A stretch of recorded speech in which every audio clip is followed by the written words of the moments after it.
प्रश्न नंबर 18। प्रश्न नंबर 18 देखो, सब लोग बुक में देखेंगे। प्रश्न नंबर 18 कहता है कि केंद्र ए से प्रारंभ करते हुए, केंद्र ए से प्रारंभ करते हुए इसकी एक आकृति बनी हुई है। केंद्र ए से प्रारंभ करते हुए मतलब यहां से प्रारंभ किया और यहां से ऐसा घूम करके, ठीक है।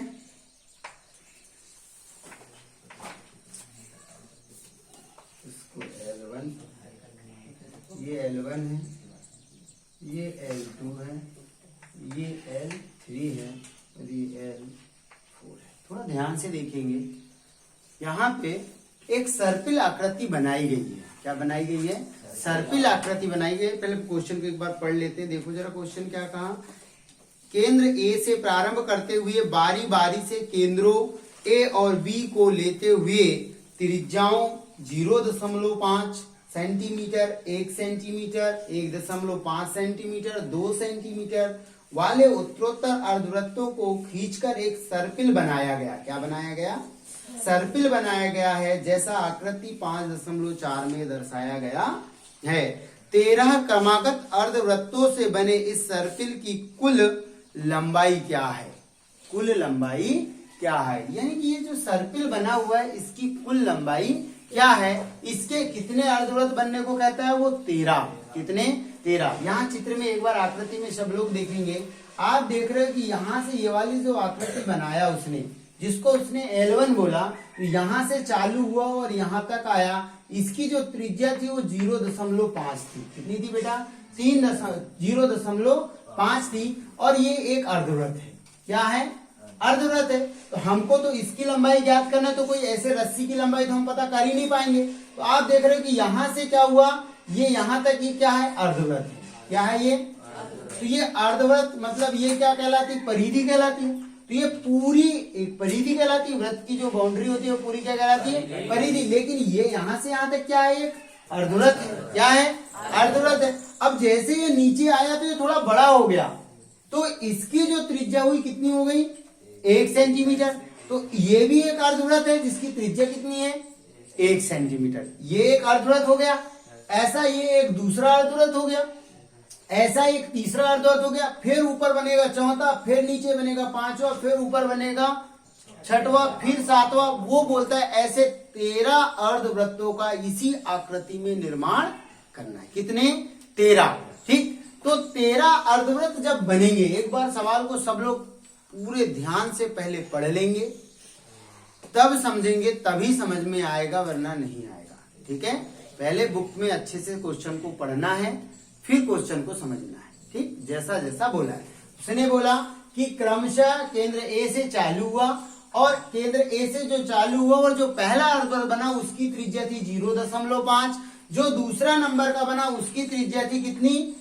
1 सेंटीमीटर। फिर बोलता है तीसरे नंबर में जो बना L3 उसकी त्रिज्या कितनी थी?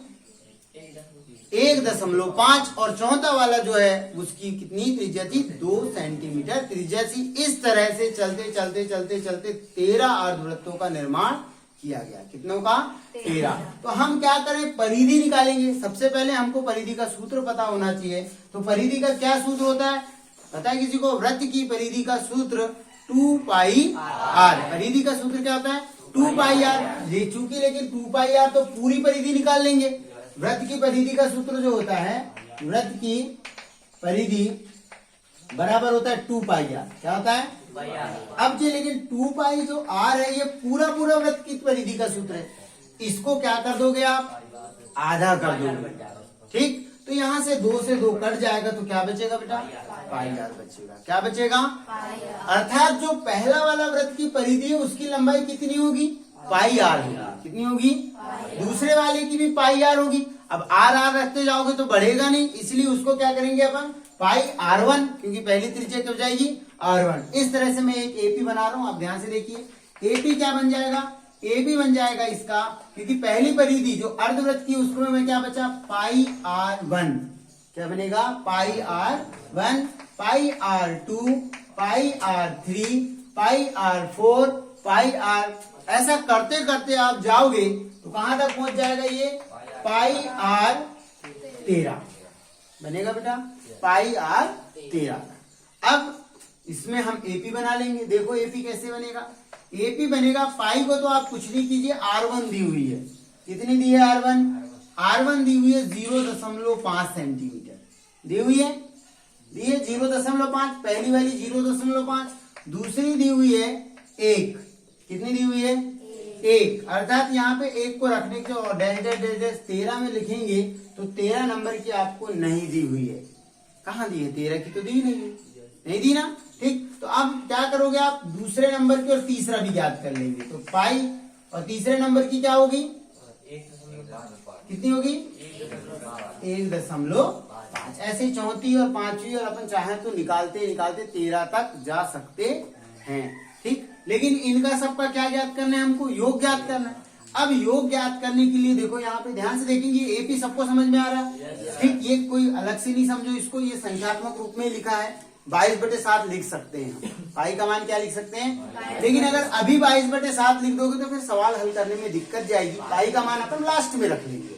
ठीक, तो अभी पाई का मान ना रखें इसको, लेकिन इसको लिखने का तरीका पहले संख्या लिखते हैं फिर पाई लिखते हैं, इसलिए मैं इसको थोड़ा कुछ सुधार दे रहा हूँ। 0.5 पाई कॉमा पाई और यहाँ आ जाएगा 1.5 पाई, जैसे यहाँ आ जाएगा पाई R13।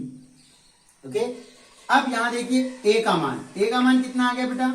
0.5 पाई, 0.5 पाई। डी कितना होगा? यहां से क्या करेंगे हम? 1 पाई में से 0.5 पाई घट जाएगा तो क्या बचेगा?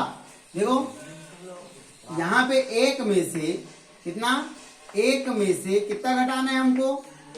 0.5 को घटाना है।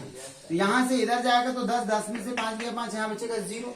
तो डी का मान कितना निकल जाएगा? 0.5 पाई, क्योंकि पाई में ही घटा रहे हो इसलिए पाई में लिखना जरूरी है। तो डी का मान कितना आ जाएगा? 0.5 पाई। अच्छा, एन कितना दिया हुआ है? 13। कितने पदों का योग याद करना है? बस निकल गया।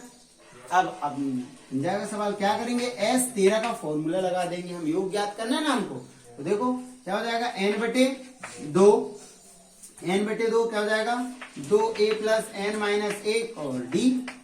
S13 तो ज्ञात करना है। n कितना है? 13, 13/2 और 2 गुणित कितना हो जाएगा? a का मान 0.5 पाई और यहाँ आ जाएगा प्लस n कितना है? 13 - 1 और d का मान कितना बेटा? 0.5 पाई। ध्यान इस बात का रखना, पाई को रखना जरूरी, क्योंकि जुड़ेगा घटेगा पाई पाई के साथ वो। ठीक, अब देखो S13 13/2, यहां जब 0.5 का गुणा यहां होगा तो 5 दूनी 10 और पाई, लेकिन एक संख्या बाद दशमलव मतलब यहां पे आ जाएगा दशमलव, तो 1 पाई आ जाएगा। कितना आ जाएगा? 1 पाई। प्लस है तो प्लस। अच्छा, 13 में से 1 जाएगा, कितना बचेगा? 12 और 12 पंचे 60।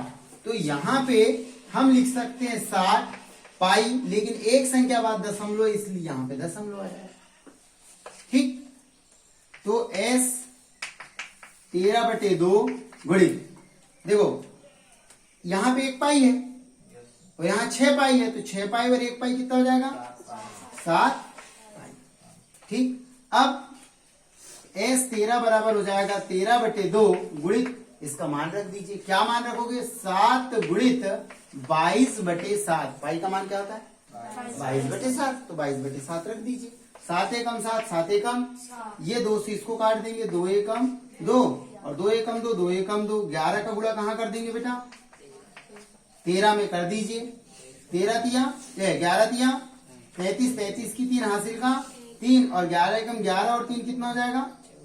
11 और 3 143 होगा। मतलब वो जो 13 अर्धवृत्त होंगे उनका जो अर्ध परिमाप का जो योग आएगा वो कितना होगा? 143 सेंटीमीटर उसकी लंबाई थी, इसलिए सेंटीमीटर। ठीक है, नोट कर लीजिए।